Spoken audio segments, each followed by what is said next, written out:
IPL 2026 mini వేలానికి count down start అయింది. ఈ రోజు మధ్యాహ్నం అబుదాబి వేదికగా జరిగే ఈ వేలంలో 77 స్థానాల కోసం 359 మంది క్రీడాకారులు తమ అదృష్టాన్ని పరీక్షించుకోనున్నారు. ఇందులో 246 మంది భారత క్రికెటర్లు కాగా మిగతా 113 మంది విదేశీ ఆటగాళ్లు. 10 ఫ్రాంచైజీలు కలిసి గరిష్టంగా 77 మందిని ఎంపిక చేసుకునే అవకాశం ఉంది. ఇందులో 31 విదేశీ ప్లేయర్ల స్థానాలు కాగా 46 భారత ఆటగాళ్లవి.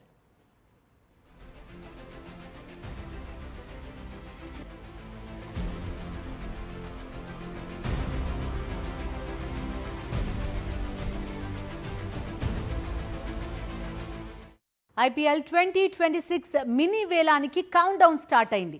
ఈ రోజు మధ్యాహ్నం అబుదాబి వేదికగా జరిగే ఈ వేలంలో 77 స్థానాల కోసం 359 మంది క్రీడాకారులు తమ అదృష్టాన్ని పరీక్షించుకోనున్నారు. ఇందులో 246 మంది భారత క్రికెటర్లు కాగా మిగతా 113 మంది విదేశీ ఆటగాళ్లు. 10 ఫ్రాంచైజీలు కలిసి గరిష్టంగా 77 మందిని ఎంపిక చేసుకునే అవకాశం ఉంది. ఇందులో 31 విదేశీ ప్లేయర్ల స్థానాలు కాగా 46 భారత ఆటగాళ్లవి.